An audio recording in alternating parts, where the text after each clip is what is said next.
Welcome back to my channel. ఈరోజు మీ ముందుకి బెండకాయ రోటి పచ్చడి తినడానికి ఎంతో రుచికరంగా, పుల్లంగా, కారంగా ఉంటుంది. సో దీన్ని చేసే విధానము, కావాల్సిన పదార్థాలు చూసుకుందాము. ముందుగా టమాటోలు, పచ్చిమిర్చిలు, ఎండుమిరపకాయలు, ధనియాలు, జీలకర్ర, వెల్లుల్లిపాయలు, తెల్లి ఉల్లిపాయలు, ఇంకా చింతపండు తీసేసుకున్నాము. దీని కొలతలు నేను తర్వాత చెప్తాను. ఇంకా బెండకాయలు నీట్గా వాటర్లో వాష్ చేసుకొని ఒక పొడి క్లాత్ తీసుకొని తుడిసి పక్కన పెట్టుకోవాలి. అలాగే ఈ విధంగా చూపించే విధంగా ఇలాగ కట్ చేసుకోవాలన్నమాట. బెండకాయల్ని పెద్ద ముక్కలుగా కట్ చేసుకోవాలి.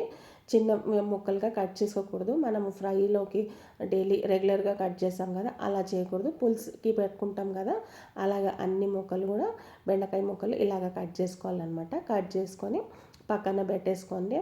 దీన్ని ఏంటంటే ఏదైనా తేమ ఏదైనా ఉన్నా కూడా ఆరిపోతుంది. సో నెక్స్ట్ మనము గ్యాస్ వెలిగించుకొని కొద్దిగా నూనె అనేది తీసుకుందాము. ఒక 2 to 3 టేబుల్ స్పూన్ అంతా ఆయిల్ తీసేసుకున్నాం అనమాట.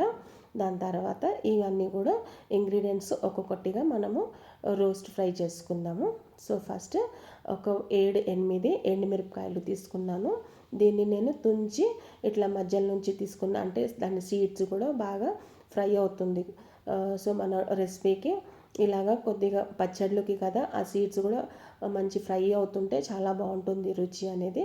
సో నేను చూపించిన విధంగా పచ్చిమిరకాయలు అనేది చీల్చి తీసుకోవాలన్నమాట, లేకుంటే మన మీదకి తుల్లుతుంది.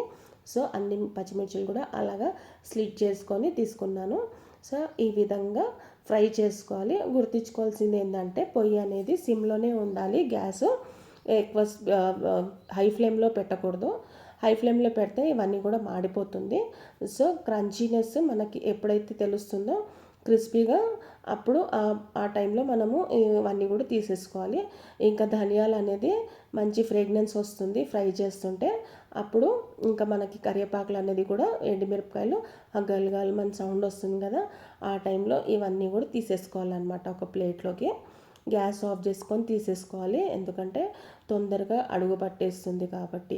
అలాగే ఇప్పుడు నేను ఇంత బెండకాయలకి ఒక చిన్న 3 టమాటాలు తీసుకున్నాను. ఈ విధంగా కట్ చేసుకోవాలి. టమాటాలు అనేది నీట్గా కట్ చేసుకొని కొద్దిగా ఆయిల్ వేసుకొని ఇంకా ఉప్పు టేస్ట్కి సరిపడంత తీసుకున్నాను. ఈ ముక్కలన్నీ కూడా బాగా డీప్ ఫ్రై, అంటే దగ్గరికి అయిపోవాలన్నమాట.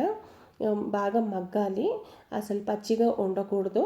ఇంకా ఇలాగ సిమ్లో పెట్టుకొని మనం ఈ టమాటోస్ అనేది మంచి నీట్గా మగ్గించుకుందాం. అందాక మగ్గే లోపల టమాటాలు మనము ఈ ఉల్లిపాయలు అనేది కొద్దిగా రఫ్ చాప్ చేసుకుందాము, అంటే ఎలాగో కొద్దిగా ఫ్రై చేయడానికి. ఇంకా ఇష్టం లేని వాళ్ళు పచ్చిగా కూడా వేసుకోవచ్చు. కాకపోతే ఇది కొద్దిగా ఫ్రై అయిన తర్వాత మనము ఉల్లిపాయలు అనేది ఫ్రై చేసుకుందాం. సో చూసారా, టమాటోస్ కూడా ఇంకొద్దిగా ఫ్రై అవ్వాలి, అంటే కొద్దిగా మగ్గాలి. ఇంకా అది డీప్ రోస్ట్ కాలేదు, దగ్గరికి అయిపోవాలన్నమాట టమాటాలు అనేది. అప్పుడే మనకి పచ్చడికి ఆ పులుపుతనం అనేది వస్తుంది. ఇంకేంటంటే పచ్చిగా ఉండదన్నమాట. సో నోట్లో కూడా పచ్చితనం అనేది రాదు. సో అదొకటి గుర్తుంచుకోవాలి. నీట్గా సిమ్లో పెట్టుకొని మగ్గించుకోవాలి టమాటోస్ అనేది. ఇంకొకసారి మనము ముక్కలని చూద్దాము ఉడికిందా లేదా అని, ఇంకొద్దిగా పెడతాము. అలాగే మనకి ఉల్లిపాయలు కూడా కట్ అయిపోయింది కాబట్టి ఇంకా నెక్స్ట్ ఉల్లిపాయలు వేసేసుకుంటాము. సో ఈ టమాటోస్ అనేది ఇలాగా ఈ కన్సిస్టెన్సీకి రావాలన్నమాట. సో చూసారా, బాగా ఉడికిపోయినాయి టమాటోలని, మెత్తగా అయిపోయినాయి. వాటర్ అనేది మనకి ఎక్కడ కూడా కనిపించట్లేదు. ఈ స్టేజ్లో మనము టమాటోస్ అనేది తీసేసుకుందాము. పొయ్యి ఆర్పేసి గ్యాస్ ఆఫ్ చేసుకోవాలి. గ్యాస్ ఆఫ్ చేసిన తర్వాత నీట్గా చక్కగా మంచిగా ప్లేట్లోంచి ప్యాన్ నుంచి ప్లేట్లోకి ట్రాన్స్ఫర్ చేసుకుందాం. దాని తర్వాత ఇంకొద్దిగా ఆయిల్ వేసుకొని ఉల్లిపాయలు అనేది మనము ఫ్రై చేసుకుందాం. ఎక్కువ ఫ్రై చేయకూడదు, కొద్దిగా ఇట్లా పింక్ రోస్ట్ ఇట్లా రావాలన్నమాట. సో అప్పుడు ఆ స్టేజ్లో మనము తీసేసుకోవచ్చు. సో ఇంకొద్దిగా అలాగా పచ్చివాసన వెళ్ళేంత వరకు, ఎక్కువ బ్రౌన్ కానీయకూడదు. కొద్దిగా ఇట్లా పింక్ కలర్ మారుతుంది కదా, ఆ టైంలో ఇది తీసేసుకోవచ్చు అనమాట. సో నెక్స్ట్ ఈ ఉల్లిపాయలని కూడా మనము తీసేసుకొని పక్కన పెట్టేసుకుందాం. ఇవన్నీ కూడా మిక్సీ చేయాలి కాబట్టి మనము చల్లార్చడానికి పక్కన పెట్టేసుకుందాము.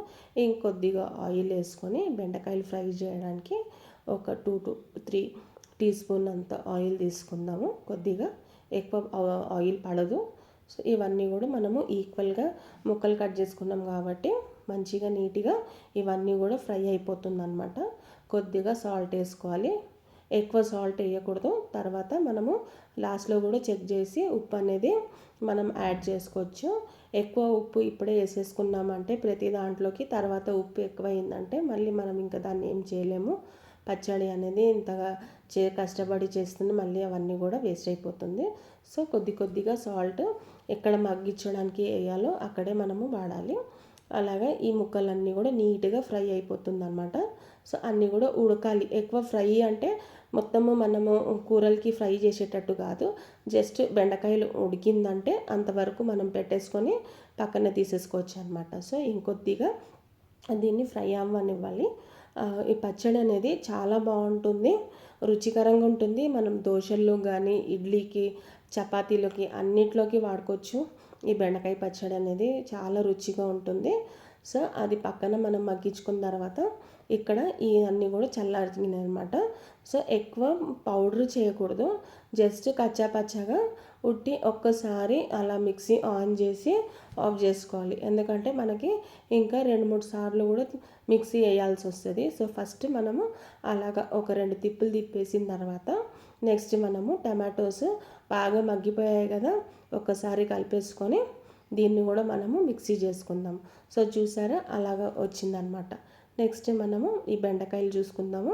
ఎలాగా అంత దగ్గరకు వచ్చేసింది కదా, మగ్గిపోయినాయి, ఇవి కూడా ఉడికిపోయినాయి బాగానే, అంటే కొద్దిగా కలర్ మారింది. ఇంకా మన బెండకాయలు అనేది రెడీ అయిపోయినాయి. సో ఇవి కూడా తీసేసుకొని పక్కన పెట్టేసుకుందాము. ఇది కొద్దిగా చల్లారిన తర్వాత మనం మిక్సీ చేసుకోవచ్చు. సో ఈ విధంగా నెక్స్ట్ టమాటాలు వేసిన తర్వాత మనము ఈ బెండకాయలు అనేది మిక్సీ చేసుకుందాము. సో ఒకసారి కలుపుకొని మిక్సీ చేసుకోవాలన్నమాట. ఎందుకంటే కింద అంత మసాలాలంతా కింద ఉండిపోయింది కాబట్టి ఒకసారి ఉల్లిపాయలు కూడా వేసి తిప్పేసుకోవాలి. ఒక్క తిప్పుకి తిప్పేసిన తర్వాత ఆఫ్ చేయాలి. ఎక్కువ పేస్ట్ చేయకూడదు, ఎందుకంటే ఇది మనకి రోట్ పచ్చడి కాబట్టి.